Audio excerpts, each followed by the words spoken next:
Aujourd'hui, nombreux sont ceux qui croient que le yoga se limite à quelques postures physiques, à un exercice de souplesse ou à une simple détente corporelle. Mais cette perception réductrice est bien loin de la vérité. Le yoga, dans sa forme authentique, est une voie d'éveil, un art sacré, une science de la vie et de l'âme. Le yoga n'est ni une religion, ni un rituel, ni un folklore mystique. Il ne repose sur aucun dogme, mais sur une connaissance vivante de l'univers, de la nature et de l'être humain. C'est l'héritage vibrant d'anciennes civilisations éclairées, les Dravidiens, les druides, les peuples natifs et amérindiens qui vivaient en symbiose avec les lois du vivant et du cosmos.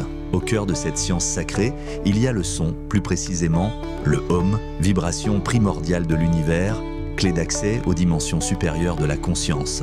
Ce n'est pas un simple mantra, mais un code sonore mystique, capable d'ouvrir les portes de la perception, d'activer les centres énergétiques et de nous reconnecter à l'essence du vivant. Sans le Om, le yoga perd sa base, son axe, son souffle sacré. Si l'on choisit de l'omettre, que ce soit pour des raisons religieuses, culturelles ou personnelles, alors ce que l'on pratique ne peut plus être appelé yoga.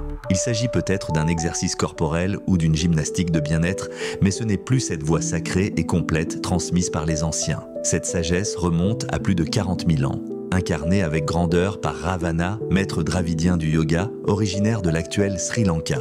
Son savoir, sa discipline et sa connexion à l'énergie cosmique sont demeurés gravés dans la mémoire des anciens. Des millénaires plus tard, vers 2900 ans avant notre ère, le sage Patanjali, lui aussi dravidien, a tenté de préserver ce trésor inestimable. Le yoga était une bibliothèque vivante, avec plus de 1 800 000 postures et enseignements, un langage du corps, de l'esprit et de l'âme. Mais cette sagesse était transmise en langue dravidienne originelle, si puissante qu'elle éveillait l'esprit humain bien au-delà des limites imposées par les structures de pouvoir émergentes. Face à la montée du sanskrit, une langue commerciale utilisée comme outil de contrôle mental, Patanjali fut contraint de traduire ce savoir. Mais fidèle à ses origines, il refusa de trahir son peuple. Il n'en transmit qu'une seule page, puis se retira dans un état de conscience suprême, Samadhi, laissant derrière lui un corps encore préservé aujourd'hui dans le site ancien de Mohenjo-Daro.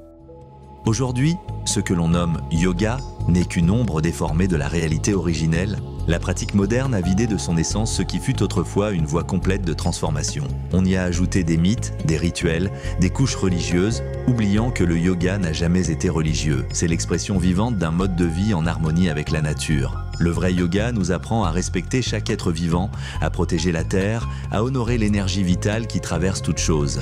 Le pratiquant de yoga adopte naturellement une alimentation végétalienne, car la conscience ne peut s'éveiller dans la violence ni l'exploitation du vivant. Être en yoga, c'est être gardien du vivant, allié des arbres, des rivières, du ciel et des animaux.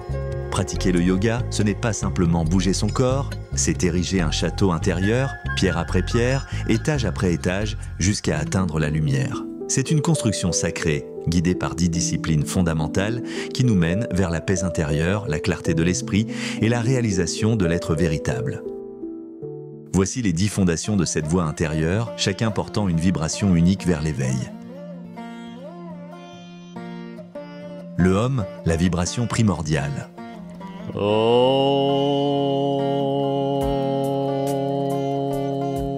Om est bien plus qu'un simple son, c'est la vibration originelle de toute vie, le souffle primordial qui a donné naissance à l'univers. Il ne provient d'aucune religion, d'aucun dogme, il est universel, intemporel, résonnant dans chaque être vivant, dans chaque étoile, dans chaque silence profond. Dans la voie du yoga, Om est la fondation sacrée, la base sans laquelle rien ne peut s'élever. Il est le code sonore qui relie l'âme humaine à l'infini cosmique, qui purifie l'esprit, harmonise les énergies et ouvre la porte de la conscience supérieure. Il existe 1800 tonalités d'Om, chacune agissant comme une fréquence de guérison et d'alignement, touchant les différents centres énergétiques du corps. Refuser Om, que ce soit par peur, ignorance ou croyance, c'est éteindre la flamme du yoga à sa source, car sans lui, il ne reste qu'une coquille vide, une gymnastique sans âme. Om ne divise pas, il unit. Il n'appartient à personne mais nous relie à tout. Il est le son du vivant, le chant silencieux de l'univers, la clé sacrée qui ouvre les portes de la conscience. Pranayama, l'art de la respiration consciente. La respiration est le pont entre le corps et l'âme. Dans le yoga, le souffle devient véhicule de conscience. Le pranayama enseigne comment diriger ce souffle pour purifier les canaux d'énergie, oxygéner le cerveau et éclaircir le mental. Il existe plus de 360 techniques de respiration adaptées aux besoins énergétiques du jour, des émotions ou des saisons. Le pranayama nous ramène au moment présent, nous fortifie et nous connecte au prana, l'énergie vitale universelle.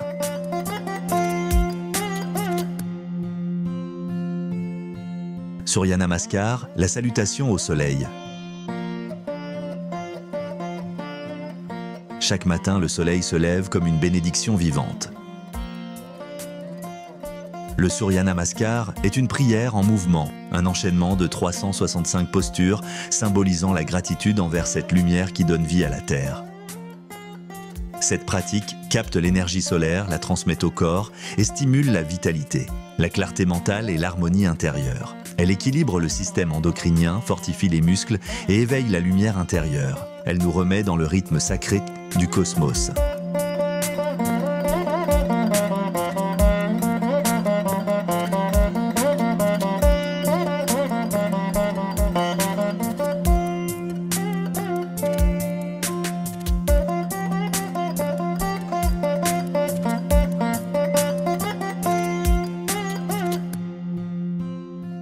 Asana, les postures physiques sacrées.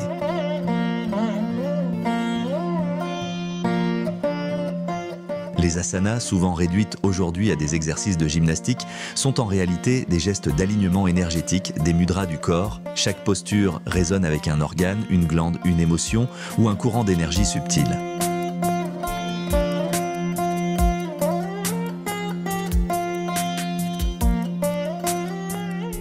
Il existe plus de 1 800 000 postures héritées d'une connaissance millénaire du corps et de ses circuits invisibles.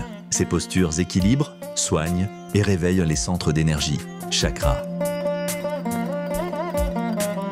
Elles transforment le corps en un temple vivant de lumière.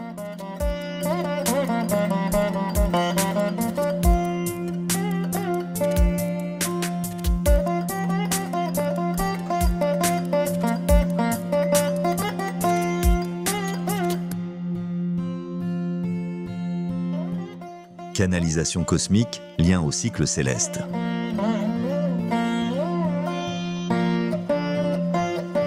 Le yoga n'est pas isolé de l'univers. Il est en résonance avec les cycles cosmiques. Pleine lune, solstice, équinoxe, alignement planétaire, chaque événement céleste modifie l'énergie de la Terre et du corps humain.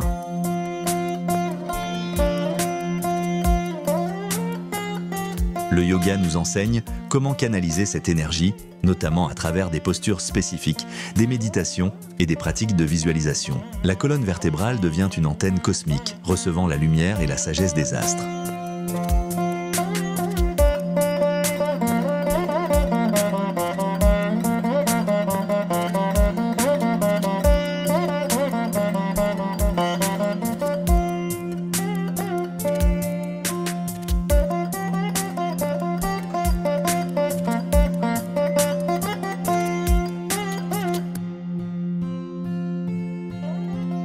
Karma Yoga, l'action consciente et sacrée.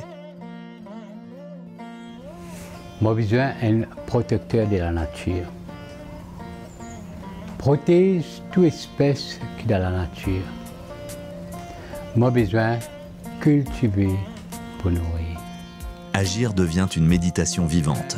Le Karma Yoga enseigne que chaque pensée, parole et geste peut être sacré si l'intention est pure. On n'agit plus par intérêt, mais par service, clarté et amour. C'est le chemin du gardien de la terre, celui qui construit au lieu de détruire, qui sème la lumière là où règne l'ombre. Le Karma Yoga nous apprend à aligner nos actes avec la conscience, à incarner ce que l'on médite. L'action et une réaction. Cette action-là n'est pas pire après. Moi, préfère faire bonne action pour ne pas gagner une mauvaise réaction. Me protège la nature. Bhakti Yoga, la dévotion vibrante du cœur. Moi, besoin est dans la sérénité. Moi, besoin est dans la sincérité. Moi, besoin est dans la fidélité. Le Bhakti Yoga est la voie du cœur en offrande. Il s'agit d'une dévotion sans dogme, d'une foi vivante tournée vers la gratitude, l'amour et la paix. Ce n'est pas une religion, mais une attitude intérieure de respect et sacré envers toute vie. Par des chants, des invocations ou simplement des élans du cœur, le pratiquant cultive l'humilité, l'empathie et la communion avec le vivant. Bhakti, c'est aimer sans posséder, donner sans attendre, vibrer avec la nature comme avec soi-même. Dévotion. Moi besoin de vocation. Moi besoin de l'empathie. Moi besoin d'humilité et moralité. Sincère. Mudra, le langage sacré de la nature.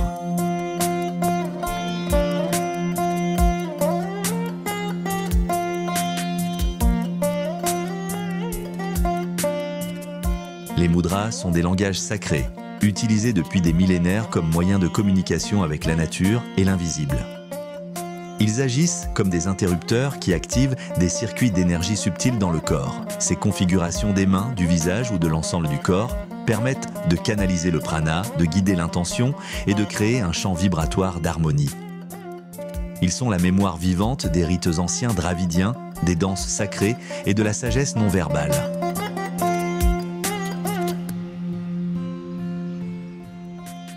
Relaxation profonde, l'intégration énergétique.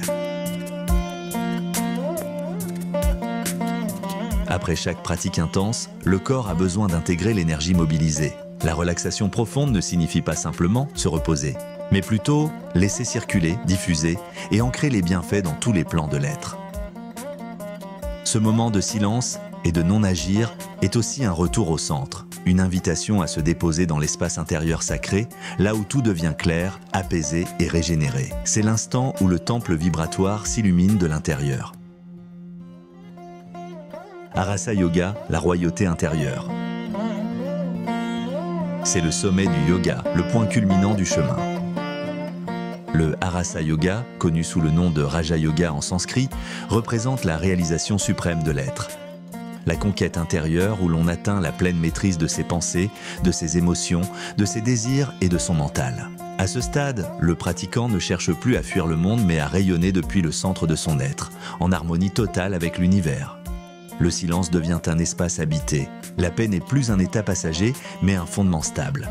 C'est une voie de transcendance où l'on devient roi ou reine de sa propre conscience, non pas pour dominer, mais pour servir avec clarté, amour et discernement.